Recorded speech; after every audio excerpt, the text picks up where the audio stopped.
శ్రీ గురుదత్త జై గురుదత్త. శ్రీ మహాగణాధిపతే నమ. శ్రీ సరస్వత్యై నమ. శ్రీపాదవల్లభాయ నమ. ఆధ్యాత్మిక బంధువులకి, దత్త బంధువులంతమందికి కృతజ్ఞతాపూర్వక అభివందనాలు తెలియచేసుకుంటూ, ఇవాళ మనం భగవద్గీత 7వ అధ్యాయంలో 11వ శ్లోకం నుంచి మనం స్మరణం చేసుకుంటున్నాం. ముందుగా హరే కృష్ణ కృష్ణ కృష్ణ హరే హరే, హరే రామ రామ రామ హరే హరే. అయితే ఇవాళ 11వ శ్లోకం ఏమిటి అంటే, బలం బలవతాంచాహం కామరాగ వివర్జితం, ధర్మ విరుద్ధో భూతేషు కామో అస్మి భరతవర్షభ. రెండవసారి, బలం బలవతాంచాహం కామరాగ వివర్జితం, ధర్మ విరుద్ధో భూతేషు కామో అస్మి భరతవర్షభ. అంటే ఇక్కడ భరతవర్షభ అంటే, ఓ అర్జున, అహం అంటే నేను బలవంతులలో కామరాగరహితమైనటువంటి బలాన్ని మరియు సమస్త ప్రాణులకు ధర్మానికి విరుద్ధం కాని శాస్త్రానుకూలమైనటువంటి కామాన్ని, వీటిని అన్నిటినీ సమకూర్చినటువంటి వాడిని నేనే. బలవంతుడని ఎప్పుడు అంటాము? వాడికి బాగా బలం ఉంటేనే. ఆ బలం నాదే, నేను ఇస్తున్నటువంటిదే. పరమాత్మ బలం అనేది ఒకటే, మానవుడిలో ప్రతి మానవుడిలో ఉన్నటువంటి శక్తి. ఆ బలం మంచి పనులకు ఉపయోగపడితే అది ధార్మికమైనటువంటి బలం. ఆ బలాన్ని అసాంఘిక కార్యక్రమాలకి, ధర్మ విరుద్ధమైనటువంటి కార్యక్రమాలకి వినియోగిస్తే అది రాక్షసత్వం అంటారు. క్రూరత్వం, రాక్షసత్వం. రాముడు బలవంతుడు, రావణాసురుడు కూడా బలవంతుడే. రాముడు తన బలాన్ని ధర్మరక్షణకి, దుష్ట శిక్షణకి వినియోగిస్తే, రావణుడు తన బలాన్ని రాక్షస ప్రవృత్తులకు వినియోగించాడు. రాముని బలంలో దైవత్వం ఉంది, రావణాసురుడిలో దైవత్వం లోపించింది, రాక్షసత్వం ఉన్నది. అందుకే రాముడి బలం ముందు రావణాసురుడు బలం నిలబడలేకపోయింది. కాబట్టి మనలో ఉన్నటువంటి బలం ధర్మబద్ధంగా ఉండాలి, పరోపకారానికి వినియోగపడాలి. ధర్మ విరుద్ధమైనటువంటి పనులు చేయడానికి, తన స్వార్థపూరితమైనటువంటి కోరికలు తీర్చుకోవడానికి ఉపయోగించుకోకూడదు. ఇది రెండవ అంటే 12వ శ్లోకం. ఏ చైవ సాత్వికా భావ రాజసాస్తామసాచ్చయే, మత్త ఏ వేది తాన్ విద్ధి నత్వహం తేషు తే మయి. రెండోసారి, ఏ చైవ సాత్వికా భావ రాజసాస్తామసాచ్చయే, మత్త ఏ వేది తాన్ విద్ధి నత్వహం తేషు మయి, తేషు తే మయి. అంటే సాత్విక భావనతో అంటే సత్వరజస్తమో గుణాలు ఇవన్నీ కూడాను శ్రీకృష్ణ పరమాత్మ ప్రపంచంలో అంటే పంచభూతాలతో నిర్మితమైనటువంటి ప్రకృతిలో ఉండే విషయాలు అంటే సూర్యచంద్రులు, వాటి అగ్ని, వాటి తేజస్సు, జలము, వేదాలు, ఓంకారం, పౌరుషం, భూమి, తపస్సు, ఈ మొదలైనటువంటి ఈ ప్రపంచంలో ఉన్న చరాచర జీవకోటి యందు కూడా ఈ విశాలమైనటువంటి భూప్రపంచంలో, విశ్వంలో, ఖగోళంలో ఉన్న వస్తువుల్లో నేనే ఉన్నానని చెప్పి, ఇప్పుడు ఆంతరంగ ప్రపంచంలో అంటే మనసులో ఉండే సూక్ష్మ ప్రపంచంలో కూడా నేను సంచరిస్తూ ఉంటాను. ప్రకృతిలో 3 గుణాలు ఉన్నాయి, అవి కూడా మనలోనే ఉన్నాయి. అవి ఏమిటి అంటే సత్వరజస్తమో గుణాలు అని. సత్వరం అంటే సాత్వికంగా ఉండడం, రజోగుణం అంటే కొంచెం పరాక్రమం, తమో గుణం అంటే ఇది వికృతమైనటువంటి, మరి అంటే చెప్పడానికి కూడా మరి ఎలా ఉంటుందంటే సత్వరజస్తమో గుణాలు. తమో గుణం అంటే రాజసం, తమో గుణం. ఈ తమో గుణం అంటే కోరుండి కయ్యానికి కాలు దువ్వడం అన్నమాట. ఇది అంటే తనకు అవసరమైనటువంటి వస్తువు కావాలి అనుకోవడం సాత్విక భావం, ఉన్నవన్నీ నాకే కావాలి అనుకోవడం రాజసిక భావం, అవి లేకపోతే నేను బతకలేనని మోహంలో పడటం తామసిక భావం. ఈ 3 భావాలు ఉంటూ ఉంటాయి. కాబట్టి ఇక్కడ మనం వాటి గురించి, లేని వాటి కోసం అరులు చాచకూడదు. మనకి ఎంతవరకైతే మన పరిధి ఎంతవరకైతే ఉందో అంతవరకే మనం వెళ్ళాలి. అంతే తప్ప మన తాహతకి మించినటువంటి స్థాయి కోసం ఖర్చులు పెట్టుకుని దానిని మనం అనుభవించడానికి వెళ్ళకూడదు. అది 13వ శ్లోకం. 13వ శ్లోకం ఏమిటంటే త్రిభి గుణమయీ భావై ఏబి సర్వం ఇదం జగత్ మోహితం న అభిజానాతి మాం ఏభ్య పరం అవ్యయం. చూడండి మరొకసారి. త్రిభి గుణమయీ త్రిభిర్గుణమయై గుణమయై త్రిభి గుణమయై భావై ఏవి సర్వం ఇదం జగత్ సర్వమిదం జగత్ మోహితుం నాభిజానాతి మామేభ్యం పరమవ్యయం. అంటే ఇక్కడ ఈ అనంతమైనటువంటి విశాల ప్రపంచంలో విశ్వంలో భాగమైనటువంటి భూమి ఈ ప్రకృతి, ఆ ప్రకృతిలోంచి పుట్టినటువంటి మానవులంతా ఈశ్వరమయమైనప్పుడు ఈ మానవులు రకరకాలైనటువంటి ఈతి బాధలు సుఖదుఖాలు ఎందుకు కలుగుతున్నాయి అంటే ఈశ్వరుడు ఆనంద స్వరూపుడు అయినప్పటికీ అందరికీ సుఖంగా ఉండాలి కదా. మరి చాలామంది కొంచెం కష్టాలతో ఉన్నవాళ్ళు కొంతమంది, సుఖాలతో ఉన్నవాళ్ళు కొంతమంది. అంటే ఎందుకు ఇంత భేదభావం ఏర్పడుతున్నది అంటే ఈ రావటానికి గల కారణాలు ఏమిటి అంటే గత జన్మలో చేసుకున్నటువంటి పాపకర్మాల తాలూకా సమతుల్యతను బట్టి ఇప్పుడు మనం సుఖాన్ని కష్టాన్ని పొందడానికి గల కారణం. అయితే ప్రస్తుతం మనం చేసుకున్నటువంటి ఈ జన్మలో చేసుకున్నటువంటి స్వయంకృతాపరాధాలు కొన్ని ఉంటాయి. కాబట్టి ఈ రెండిటి తాలూకా సమ్మేళనం, ఈ రెండిటి తాలూకా మిశ్రమం, వీటన్నిటికీ కూడా మనం సాక్షిభూతులుగా దాన్ని అనుభవించక తప్పదు. 14వ శ్లోకం.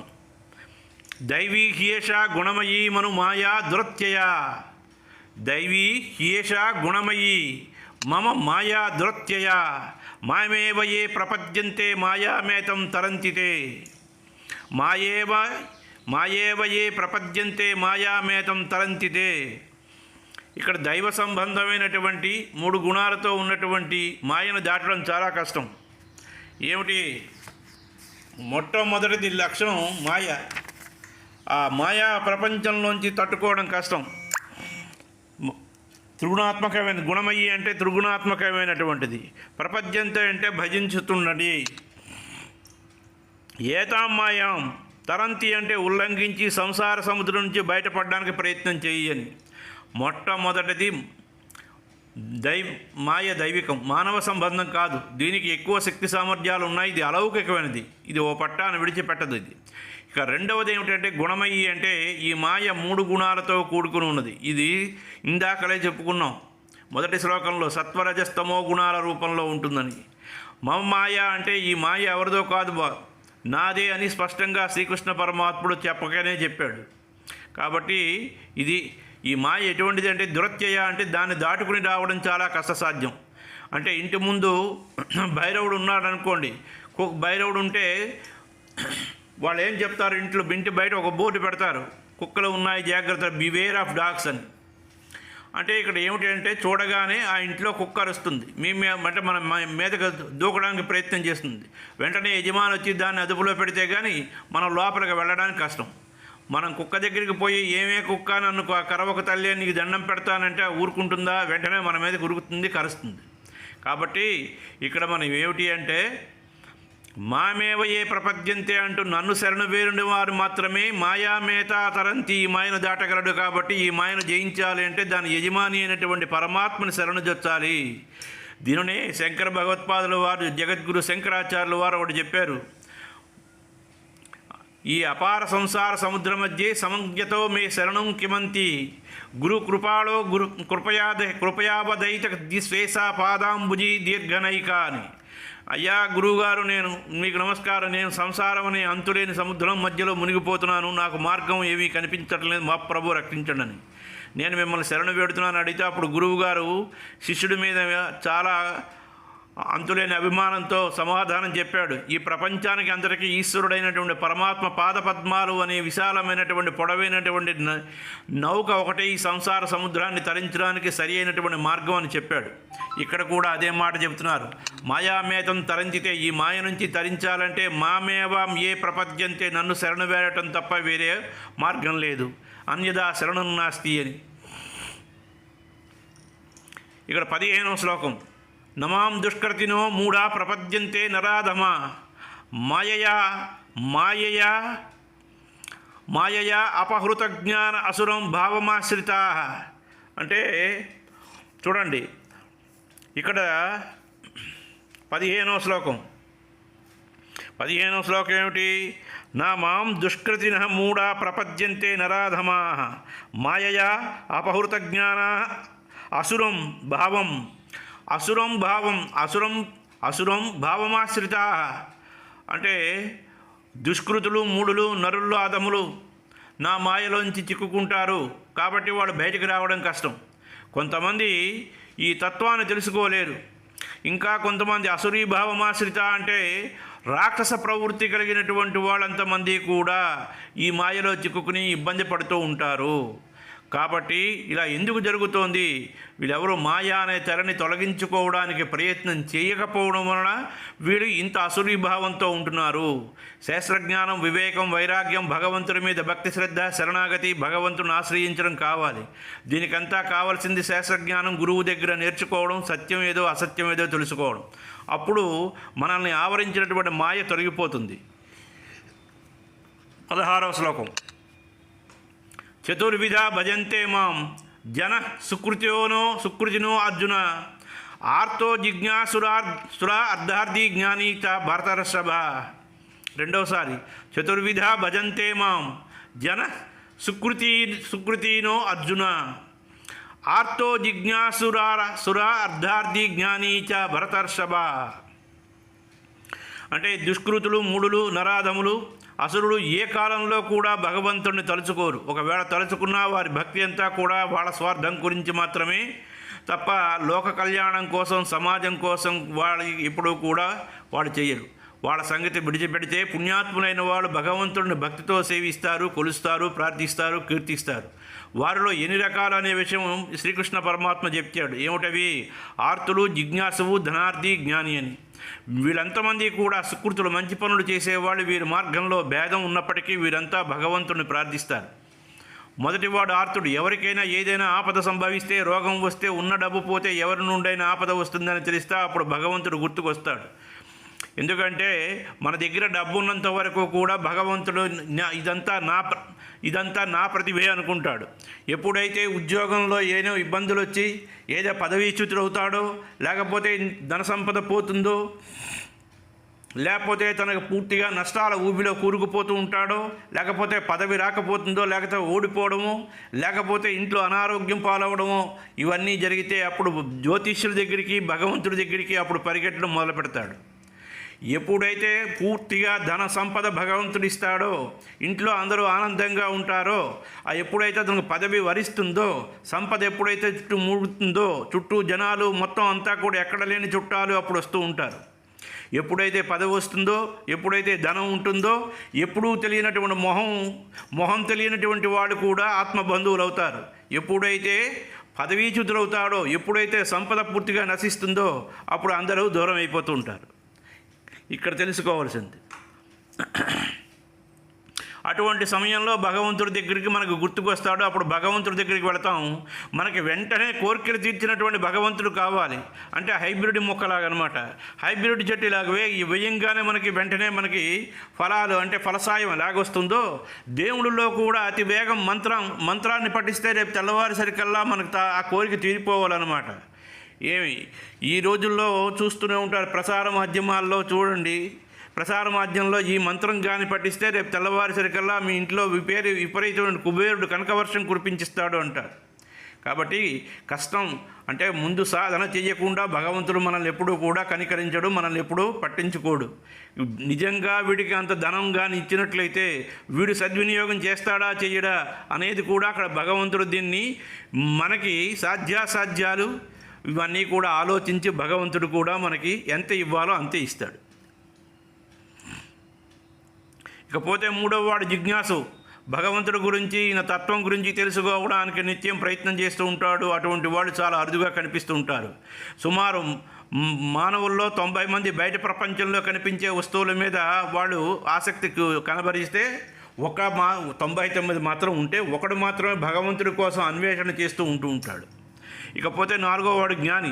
ఇతని తాలూకా భక్తి ఉత్తమమైన భక్తి, వేదాలు, శాస్త్రాలు, పురాణాలు బాగా చదువుకుంటూ, ఉపన్యాసాలు వింటూ, గురువు దగ్గర చేరి జ్ఞానాన్ని సంపాదించి, ఎల్లప్పుడూ భగవంతుని తత్వం బాగా తెలుసుకుంటూ, ఆత్మ శరీరం గురించి ఆలోచించుకుంటూ, ఎల్లప్పుడూ విచారణ చేస్తూ, ఆత్మే నిత్యము సత్యము అని నమ్మినటువంటి వాడు జ్ఞాని.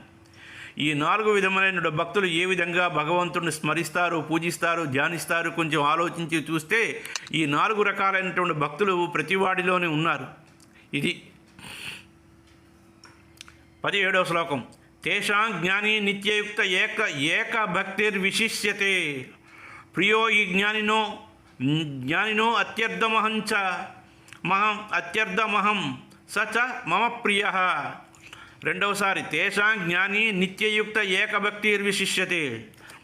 ప్రియో హి జ్ఞానినో అత్యర్థమహంస హంస చ మమ ప్రియ. అంటే ఇక్కడ ఏమిటి? తేషాం జ్ఞాని నిత్యయుక్త ఏకభక్తి నిశిష్యతే. ప్రియ హి జ్ఞానిన అత్యర్థం అహం సహ చ మమ ప్రియ. అంటే ఏకభక్తి అంటే అనన్యమైనటువంటి భక్తి కలిగిన వాడు, నిత్యయుక్త నిరంతరం నా పట్లే నిత్యం మనస్సును లగ్నం చేసిన వాడు, అత్యంతం ఎల్లప్పుడూ జ్ఞాని అయినటువంటి వాడు, చతుర్విధ భక్తులలో నిరంతరం నా పట్ల ఏకీభావస్థితం ఏకాగ్రచిత్తంతో నా పట్ల మనస్సుని ఎప్పుడూ కూడా ఏకాగ్రచిత్తంతో స్థిరంగా ఉంచుకున్నటువంటి వాడి పట్ల నేను ఎప్పుడూ కూడా వశవు అవుతాను అని చెప్పాడు. 18వ శ్లోకం. 18వ శ్లోకం ఏమిటి అంటే, ఉదారః సర్వ ఏవైతే జ్ఞానిత్వాత్మైవ మే మతం ఆస్థితః స ఈ యుక్తాత్మా మామేవానుత్తమాం గతిం. రెండవసారి. ఉదారః సర్వే ఏవైతే జ్ఞానీతు ఆత్మా ఏవ మే మతం. ఉదారః సర్వ ఏవైతే ఆత్మైవ మే మతం ఆస్థితః స ఈ యుక్తాత్మ మామేవానుత్తమాం గతిం. ఆర్తులు అర్ధార్థులు అంటే చతుర్విధ భక్తులు, జ్ఞాని అయిన వాడు, యుక్తాత్మ తన మనస్సును బుద్ధిని ఆపట్లే స్థిరంగా నిలబెట్టినటువంటి వాడు, అమత్తమాం అత్యుత్తమైనటువంటి గతి స్వరూపమైనటువంటి నా పట్ల స్థితి అయి ఉన్నటువంటి వాడు. పరమాత్మ చెప్పినటువంటి 4 రకాల భక్తులలో జ్ఞాని అయినటువంటి వాడు ఉత్తముడు.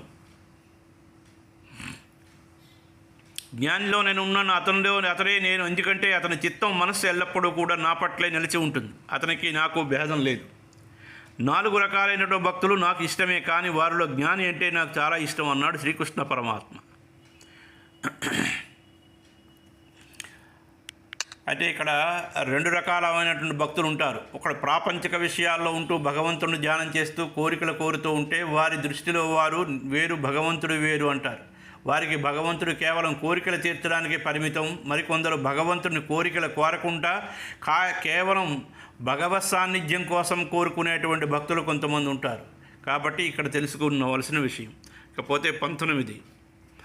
బహూనాం జన్మనామంతే జ్ఞానవాన్ మాం ప్రపద్యతే వాసుదేవ సర్వమితి సహ మహాత్మా సుదుర్లభ. రెండోసారి. బహూనాం జన్మనామంతే జ్ఞానవాన్ మాం ప్రపద్యతే వాసుదేవ సర్వమితి స మహాత్మా సుదుర్లభ. అంటే మనం ఇంతవరకు ముందు ఎన్నో జన్మలు ఎత్తాం. ఆ జన్మల పుణ్య ఫలితంగా మానవ జన్మ వచ్చింది. కానీ ఎవరూ మళ్ళా జన్మ లేకుండా ముక్తి కోసం ప్రయత్నం చేయడం లేదు. కొంతమంది ఇహలోక సుఖాలు, భోగాలు అనుభవించడం కోసం ఆరాటపడుతూ ఉంటే, మరికొంతమంది స్వర్గలోక సుఖాల కోసం యజ్ఞాలు, యాగాలు చేస్తూ ఉంటారు. ఇంకా కొందరు వచ్చే జన్మ మంచి రావాలని మరో మంచి జన్మ కోసం ఆరాటపడుతూ ఉంటారు. కాబట్టి ఆత్మజ్ఞానం రావడానికి ఎన్నో జన్మలు ఎత్తాలి. అంటే మరి దీనికోసం బాగా కఠోరమైనటువంటి సాధన చెయ్యాలి. సరి అయినటువంటి సద్గురువును పట్టుకోవాలి. సద్గురువు లేకపోయినా శ్రీకృష్ణ పరమాత్మ తాలూకా చిత్రపటాన్ని మనం ఎదురుగుండా పెట్టుకుంటూ తదైక దృష్టితో శ్రీకృష్ణుడు తాలూకా చిస్వరూపాన్ని మన హృదయంలో పదిలపరుచుకుని ఎల్లప్పుడూ కూడా నాలుగు యందు నామం నడయాడుతూ స్వామివారి పాదాల దగ్గర మన శిరస్సుని ఎప్పుడూ ఉండగలిగితే, అన్యచింతన లేకుండా వేరే వేరే ధ్యాస లేకుండా మనం ఉన్నట్లయితే భగవంతుడు ఎల్లప్పుడూ కూడా మనతోనే ఉంటాడు. మన పట్ల అదృశ్య రూపంలో శ్రీకృష్ణ పరమాత్మ మనల్ని కాపాడడానికి ప్రయత్నం చేస్తూ ఉంటాడు. 20వ శ్లోకం. కామైతైథై కృతజ్ఞానాః ప్రపద్యంతే అస్య దేవతాః తం తం నియమం ఆస్థాయ ప్రకృత్యా నియతాః స్వయా. రెండవసారి కామైస్తైస్తైర్హృతజ్ఞాన ప్రపద్యంతే అన్యదేవతాః తం తం నియమమాస్థాయ ప్రకృత్యా నియతాః స్వయా. అంటే మానవుడు తమ తమ సంస్కారాలని అనుసరించి తమ మనసులో పుట్టినటువంటి అంటే నానా విధములైనటువంటి తై కామై అంటే భోగవాంఛల చేత హృతజ్ఞాన అసహృతమైనటువంటి జ్ఞానము కలిగినటువంటి వాడు తమ స్వభావములచే ప్రేరేపితులై వారి వారి నియమాలని పాటించి ఇతర దేవతలను ఆరాధిస్తుంటారు. ప్రపంచంతే అంటే ఆరాధించడం, అన్యదేవత అంటే ఇతర దేవతలని. నానా విధములైనటువంటి భోగవాంఛలతో కూరుకుపోయినటువంటి సోమరి అజ్ఞానం అజ్ఞానంచే హరించబడినటువంటి మానవుడు వాళ్ళ తాలూకా స్వభావానికి అనుగుణంగా వాళ్ళ నియమాలని బట్టి ఇతర దేవతలను ఆరాధిస్తూ ఉంటాడు. ఇది సాధారణంగా మనలో ఎక్కువ మంది ఎల్లప్పుడూ ఏదో ఒక కోరిక కోరుకుంటూనే ఉంటాం.